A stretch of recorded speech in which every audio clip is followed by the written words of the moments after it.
আল্লাহ তাআলার বড় রহমত। এর জন্য প্রত্যেক পেরেশানির সময় নামাজে মনোনিবেশ করা, যেন আল্লাহ রহমতের দিকেই ঝুঁকিয়ে পড়া। আর আল্লাহ রহমত তখন কারো অনুকূল ও সাহায্যকারী হইবে, তখন একজনটিতে কোন পেরেশানি বাকি থাকিবে। অনেক রাওয়ায়াতে বিভিন্নভাবে এই বিষয়টি বর্ণিত হয়ে আছে। সাহাবায়ে কেরাম যারা প্রকৃতি কদমে হুজুরে পাক সাল্লাল্লাহু আলাইহি ওয়াসাল্লাম অনুসারী ছিলেন, তাদের ঘটনাবলিতে ইহাও বর্ণিত হয়েছে। হযরত আবু জাফর রাদিয়াল্লাহু আনহু বলেন, যখন বর্তমান শুরু হইত তখন হুজুর সাল্লাল্লাহু আলাইহি ওয়াসাল্লাম মসজিদে তাশরীফ নিয়ে যেতেন এবং ঘর তেল না পর্যন্ত মসজিদে বাহির হইতেন না। এমনিভাবে সূর্য চন্দ্রগ্রহণের সময়ও হুজুর সাল্লাল্লাহু আলাইহি ওয়াসাল্লাম নামাজে মনোনিবেশ করতেন। অনেক ঘটনা এখানে আনা। দেখতে হবে আমরা বিপদে কি করি? হ্যাঁ, মসজিদে দৌড়াই না কোন দিকে দৌড়াই? আমরা তো দুনিয়ার মানুষের কাছে দৌড়াই। সরকার দৌড়াই দিচ্ছে,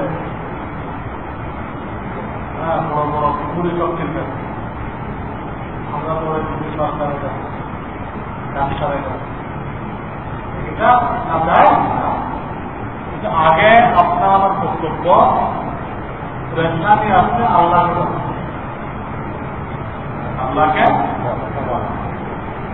তারপরে আল্লাহ তাআলা দুনিয়াকে দারুল আসবাব বানিয়েছেন। আসবাবের মাধ্যমে, উপায়ের উপকরণের মাধ্যমে এখানে কাজ করে না। সে যান, আমরা বন্ধু বান্ধবের কাছে দোয়া চান, ডাক্তারের কাছে যান, তো আমরা পয়লা কাছে যাই, এটা বলবো। আগে আল্লাহকে জানাইতে হবে, তো দোয়ার সাথে দাওয়াও আল্লাহ শিখাইছেন। তারপর আমাদের হলে দাওয়া হয়, কিছু কি নেই, দোয়া নেই, এটা বলো।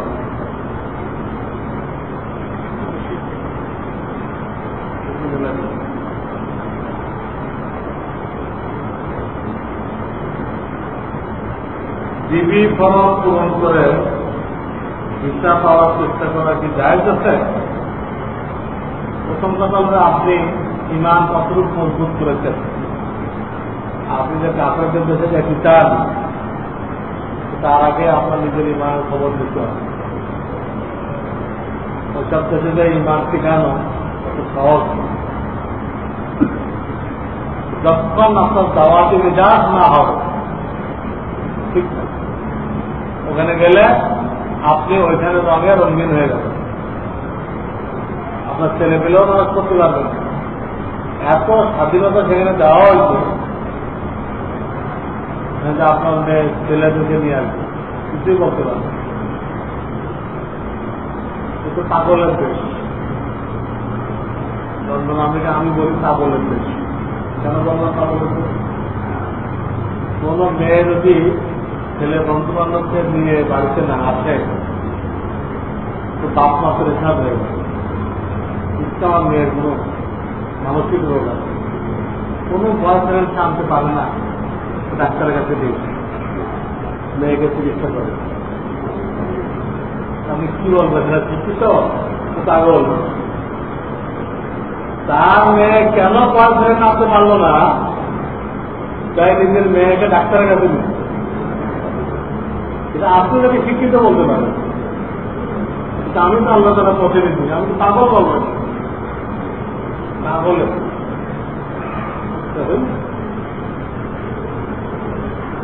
মেয়েরা এইভাবে নিয়ে আসবে, জেনারেল বিচার করে। আপনি যদি মানা করেন যে ছেলের সাথে ঘুষ কেন, আপনার জেল হয়ে যাবে। হালাল খাদ্য পাওয়া কঠিন। এর জন্য তার ঈমান মজবুত না হতো, তাদের জন্য এই চিন্তা করাই ভালো। পয়সা আনতে দেবেন, ঈমান রেখে আসবে। নামাজরত ব্যক্তি যদি সামনে ডাক টেনে দেয়, ওইটাকে সামনে দিয়ে চলাচল করা যাবে কিনা। যদি সামনে খাড়া করার কিছুই না পায় তখন দাঁত টেনে দেওয়া যায়। কিন্তু একটা রুমাল পাইল, একটা জগ পাইল, একটা গ্লাস পাইল, তখন দাঁত টেনে দিলে হবে, ওটা খারাপ হচ্ছে।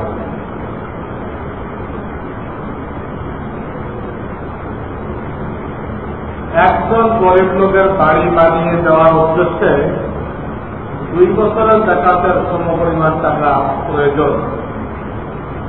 এক্ষেত্রে কি আমি এই বছরের টাকা পরবর্তী বছরের জাকাতের টাকার সাথে একসঙ্গে দিলে এই বছরের জাকাত আদায় হবে?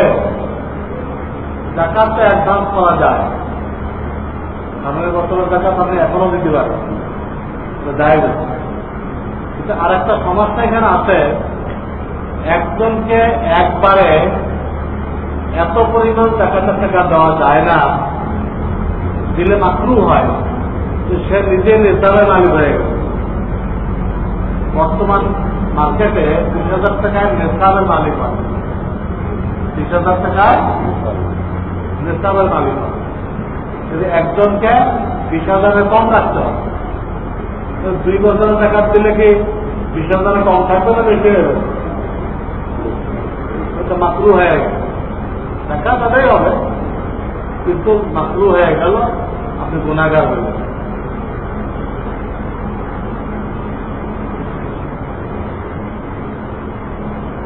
মহিলা বা পুরুষ যদি একে অপরের গায়ের মাহরাম হয়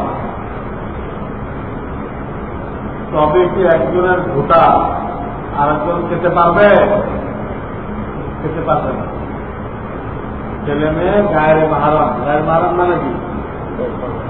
একজন আরেকজনের সাথে বিবাহ যায়, বিবাহ না যায় বলে বলে মুক্তি লাগে তোমার মাহরাম, মানে বিবাহ হারাম করতে পারে।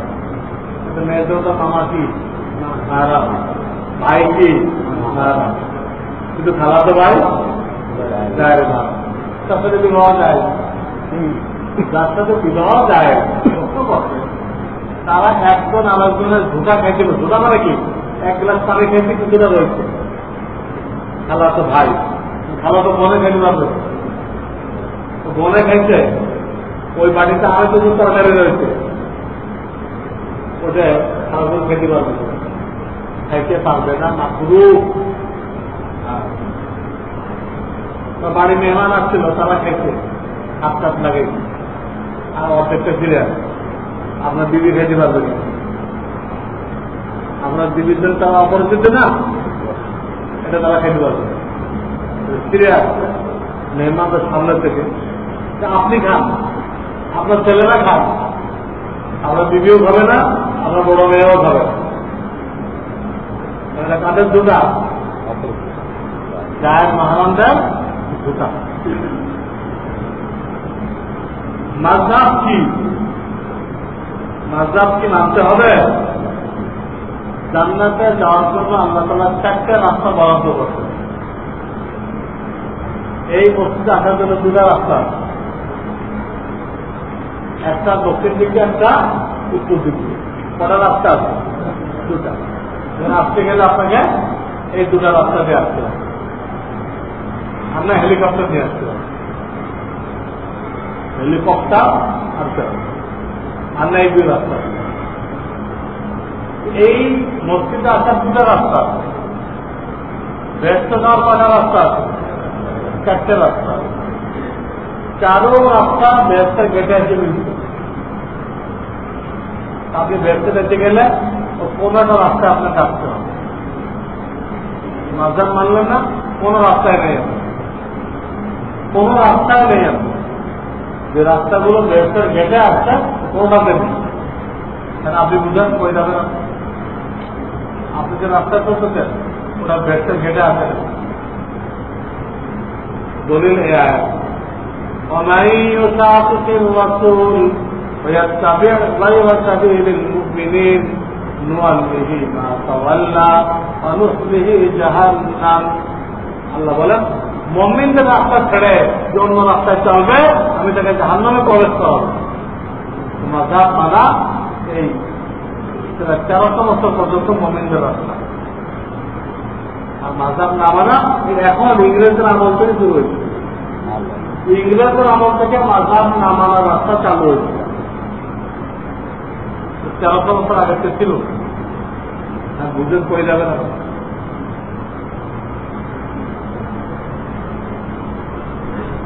পুরুষদের ম্যাথে মেয়েদের কাজ করা যায় হবে কিনা?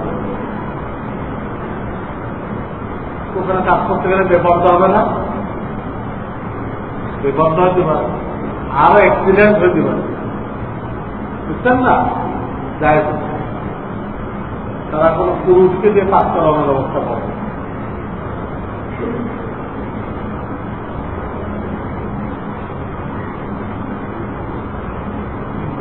সরকারের অনুমোদন না নিয়ে সরকারি জায়গায় মসজিদ তৈরি করে এলাকাবাসী নামাজ আদায় করতেছেন, নামাজ শুদ্ধ হবে কিনা? অনুমতি একটা তো আছে, দরখাস্ত লিখলেন যে এই জায়গায় আমরা কি করতে চাই, মসজিদ বানিয়ে দিতে, এটা একটা অনুমতি। আর একটা হলো যে আপনি মসজিদ বানিয়ে দিচ্ছেন সরকারের লোকদের নাকের ডগায়, তারা সবাই দেখছে, আপনাকে কিছুই, এটাও কিন্তু এক ধরনের কি মৌন সমর্থন, এটাও অনুমতি। এই দুটার একটা অনুমতি নেওয়া জরুরি। তা না হলে সরকার ওই মসজিদ নামাজ তো হয়ে যাবে, কোন অনুমতি না নিলে নামাজ হয়ে যাবে, কিন্তু সরকার ভেঙে দিতে পারে অধিকার। এই জন্য সরাসরি অনুমতি নিবে, কমপক্ষে তাদেরকে দেখাবে আমরা মসজিদ বানাই, তাহলে মানতে পারবে না। এই জন্য মানতে পারবে না, সরকারের একটা দায়িত্ব মুসলমানদের প্রয়োজনীয় স্থানে মসজিদ তৈরি করে দেয়। যেখানে মুসলমানদের বসতি আছে সেখানে মসজিদ না থাকলে সরকারের দায়িত্ব জায়গাও দিবে, বিল্ডিংও করে দেবে। সেখানে যে আপনারা খরচ দিয়ে বানাইলেন, সরকার তো কিছু তো উপকার করলে না, সরকারের তো জায়গাও দিতে হতো, ফান্ডও দিতে হতো, ফান্ডটা তো আপনার আশায় দিল, কিন্তু সরকার তো খুশি খুশি কি করা উচিত, অনুমোদন করা উচিত। তারা অর্ধেক কাজ করেছে।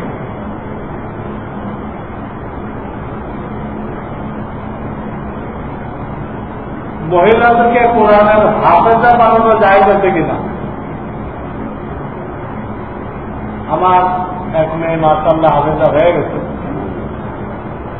আর এক মেয়ে হাফিজি পড়তে, এর দ্বারা আপনারা বুঝতে পারেন সেটা জায়েজ হবে কিনা।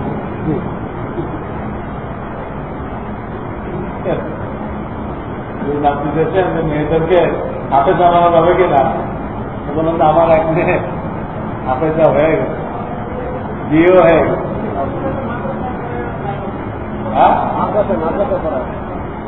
সেটা আগে জানতে হবে সেখানে কর্তৃপক্ষ কিভাবে করে, ব্যাখ্যা জানতে হবে। পড়া সেখানে পর্দার ব্যবস্থা করা হয়, বার্ষিকভাবে অ্যাক্সিডেন্টের কোনো সম্ভাবনা নেই, ঠিক আছে।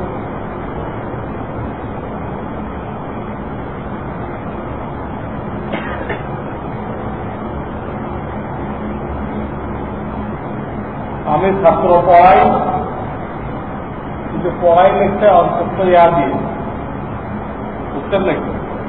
এটা হচ্ছে কি, আমি ছাত্র পড়াই,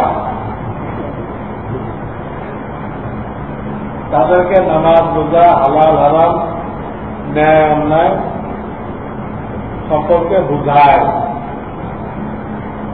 এটা তাবলীগ হবে তা তো হবে। কিন্তু আপনি তো পড়ান, আপনার লেখার অবস্থা তো তাই, আপনাকে কিন্তু শিখতে হবে। ছাত্র পড়ায়, ন্যায় অন্যায় বুঝায়, হ্যাঁ না না আমি শুনতেছি, আমি যে পড়তে লাগালে পড়তে তাদের লাগবে না। হ্যাঁ, কোন এক ব্যক্তি ছাত্র পড়ায়, এটা করে থাকবে, কোন এক ব্যক্তি ছাত্র পড়ায়, সে তাদেরকে ন্যায় অন্যায় শিখায়, এটা তবলিগ হবে। চেষ্টা করছো আমি এই জন্য ওনাকে আগে ছাত্র হয়ে কি করতে হবে, শিখতে হবে, তারপর পড়াতে হবে। লোক মুখে শোনা যায় যে বাসরাত্রে স্ত্রীর সাথে সহবাস করা জায়েজ নেই। এই কথা সঠিক না ভিত্তিহীন? ভিত্তিহীন। কি দলিল? বাসরাত্রে জায়েজ নেই, কোন রাত্রে জায়েজ? এটা একদম ভুয়া কথা। হ্যাঁ, আল্লাহ না করে স্ত্রী যদি মিলতের অবস্থায় থাকে, না পাক অবস্থায় থাকে, সেটা ভিন্ন কথা। তবে এটা খেয়াল করতে হবে। হ্যাঁ, সে বাচ্চার কাছে যায়, তার সাথে কোনো আলাপ আলোচনা করে এটা সম্পর্ক নিবিড় করলো না। হ্যাঁ, আগে প্রশ্ন মতো তাই করলো, এটা তো সত্যি আপত্তি না। কিন্তু মেয়েরা ভয় পেয়ে মানুষ না দিন, দিন নাকি আগে তো তাকে আলাপ আলোচনার মাধ্যমে আপন এটা তো ধরুন। এই ব্যাপারে আমার লেখা বই পড়বেন, ইসলামী বিবাহ, তাহলে এসব ব্যাপারে শরীয়তের দৃষ্টিভঙ্গি আপনাদের বুঝে আসবে। এইখানে যে কত আকাম রয়ে গেছে, কত বিধান রয়ে গেছে জানার দরকার, যেটাও দিনের অংশ। পরিবার পরিকল্পনার নামে পরিবারকে ছোট করার পদ্ধতি, তার কোরআন হাদিসের কতটুকু যুক্তিযুক্ত, কোরআনের বিরুদ্ধে। হাদিসকে বলা হয় যে তোমরা এমন খানদানে বিবাহ করো যে খানদানের মেয়েরা বেশি সন্তান দেয়। যে খানদানে বিয়ে করতে বলা হয়েছে, তার যদি সে জন্ম নিয়ন্ত্রণ করে, ওখানে বিয়ে ভাই কি হলো? তার আল্লাহ রাসূল বলছে উম্মত বাড়াও, আমি উম্মত নিয়ে ফখর করবো, গর্ব করবো। বর্তমান যে দৃষ্টিভঙ্গি করছে সেটা একদম কম, একদম কম। রবি ঠাকুর তার বাপের 11 করছেন, হ্যাঁ, জন্ম নির্ধারণ করলে ওই লোকগুলো রবি ঠাকুরের ভক্ত। হ্যাঁ, রবি ঠাকুরকে আসতো না, আর দশটার আসতে বলতে আমি কাউকে খোদা মানি, আর যদি মানি তো রবি ঠাকুর খোদা, কাউকে খোদা মান না, আমি মানে কাউকে হেঁকে এই খোদা দিয়ে 11 নম্বর। তারপর আপনার যদি তারা জন্ম নিয়ে না তারা বলছে তাদের খোদাই থেকে 11 নম্বর। কি হাল হয় তাদের বলার। কোন ছেলে আপনার বেশি কাজে লাগবে আপনি জানেন? আসতে পারে। আজকে চীন এত উন্নতি করবে, কি দিয়ে করবে? জনশক্তি দিয়ে করবে। কোন আদিন বাদ দিলাম, দুনিয়া বুঝে জনশক্তি দিয়ে চীন আজকে আমেরিকাকে হ্যাঁ টক্কর দিচ্ছে।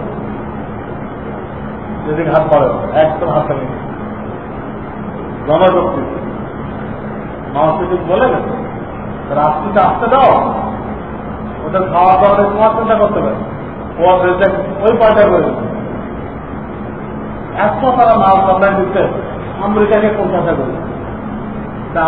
আমেরিকাতে আমেরিকার মাল করতেছে না, চীনেরটা করছে। আপনাকে দুনিয়া বুঝতে হবে, নিজের ছবি বোঝা থাকতে হবে, নিজের ছবি আমেরিকা কার মাল করতেছে, আমেরিকার চীনের মাল করতেছে, আমেরিকা জাপানের মাল করতেছে, আমেরিকাটা ফের কেমনে সম্ভব করেছে? তাদের জনশক্তিকে সম্ভব করেছে, তাদের রেজেক্ট তারা পাওয়া যাবে। আপনার মাথা ব্যথা কেন? আপনাকে দায়িত্ব দেওয়া হয় নাই, আপনার রেজেক্ট আপনি পারেন ব্যবস্থা করছেন, তা আল্লাহ দেয়। তাহলে আপনারটা পারে, আপনার ছেলেটা পারবেন, মেয়েরটা পারবেন। কত মানুষ পাবে আল্লাহ তাআলা পর ফেলায় দেশ বড় করবে। পৃথিবীতে এখনো 3 ভাগের 2 ভাগ পানি, আর 1 ভাগ হল স্থল। জনসংখ্যা পাবে, আল্লাহ ওই পানিকে কি বানাই দেবে? স্থল বানাই দেবে। অনেক স্তর আছে আল্লাহ তাআলা। কিন্তু মানুষ কি করছে? সুখী হওয়ার জন্য জন্ম নিয়ন্ত্রণে বাদ দিবে, লোক কম সুখে থাকে, কিসের বাদ দিবে? জন্ম নিয়ন্ত্রণ, মরিবার পরিকল্পনা, নাম দিতে আমি মরিবার ব্যর্থ কল্পনা, বাদ না নাম দিতে। যেই সুখী হওয়ার কোন জন্ম নিয়ন্ত্রণটা বাদ দিল, আল্লাহ তাআলা কাদের থেকে দিয়ে করাটা বাদ দিয়ে দিল, মর এই বাচ্চা মরুভূমি হয়ে যেটা না করতো খরাক করতো। কত জায়গায় কত সাথে একজন জায়গায় মরুভূমি হয়ে আল্লাহ সাথে পাল্লা দেওয়া যায়, পাল্লা দিলে আমরা এগুলো মানি। আমার 4 ছেলে 4 মেয়ে, 4 ছেলে 4 মেয়ে। তখন ডাক্তার কাছে যাই বিবিসানকে নিয়ে জিজ্ঞাসা করছে বলি করতেন সব না পড়াই আমি করতে শিখতে নেই চৌরি একটু ব্রিটিশটা মুখস্থ করাই দিলে আপনি এটা মুখস্থ করেন। ডাক্তাররা বলে আপনি চুরি করে পেয়েছেন, এটা তো ব্রিটিশটা আমার রাজত্ব করত, তখন এই দেশের লোক শিখাই দিয়ে গেছে, পয়সাটা মুখস্থ করছেন আপনি। আল্লাহ করে বলেন, আল্লাহ বলে আমি যত লোক তৈরি করি তার থেকে বেশি রেজেক্ট দেই, যত লোক তৈরি করি তার থেকে বেশি রেজেক্ট দেই আমি। কেমন দাম বাড়াই দিলাম? আমি বলি যে আপনি যে 5 জনের দাওয়াত করেন ঘরে, 5 জনের খানা দরকার, 3 জনের খানা 10 জনের। আপনার আসল বেশি না আল্লাহর আসল বেশি? আল্লাহ। আপনি 5 জনের দাওয়াত দিলে 10 জনের খানা তৈরি করেন, আল্লাহ 5 জন বানাইলে কয়জনের রেজেক্ট দিবে? 10 জনের দিবে। পিতা না খেয়ে মরতেছে কেন? ওই যে 10 জনের পিছিয়ে আল্লাহ, কিন্তু 3 জন সব পকেটে ঢুকে রাখে। ইসলামী তরিকা মোতাবেক অর্থ বন্টন না করার দরুন দিচ্ছে 10 জনেরটা, সেটা আশেপাশে কোথায়? 3 জনের পকেটে। এটা আমার কথা না, আল্লাহর কথা। লিকাইলা তাকুনা দুলাতাম বাইনাল আগনিয়াই মিনকুম 28 পারা। আল্লাহ বলতেছেন আমি যে অর্থনীতি চালু করছি এইটা তোমরা না মানো, তোমাদের সম্পদ কয়েকজনের হাতে আটকে পড়ে যাবে। তোমাদের সম্পদ কয়েকজনের হাতে আটকে পড়ে যাবে, তোমরা না খেয়ে বলো। আমরা কি অর্থ বন্টনটা আল্লাহ তরিকায় করছি না গণতন্ত্রের ফর্মুলায় করছি? ক্যাপিটাল ইজম, ক্যাপিটাল ইজম, সেটা ক্যাপিটাল কয়েকজনের হাতে জমা হয়ে গেছে। হ্যাঁ, সে ব্লাড প্রেশার হয়ে মরছে, আর বাকিরা লো প্রেশার হয়ে মরছে, বেশি হয়ে গেছে আর কম হয়ে গেছে। ইসলামিক তরিকায় বন্ধন করা হতো, ওরও ব্লাড প্রেশার হতো না, এরও লো প্রেশার হতো, সব সমান থাকছে। দেখতে সবাই মরছে কিভাবে, বুঝতেছে না আমার কথা? এই তবে এটা গলত, জন্ম নিয়ন্ত্রণ গলত।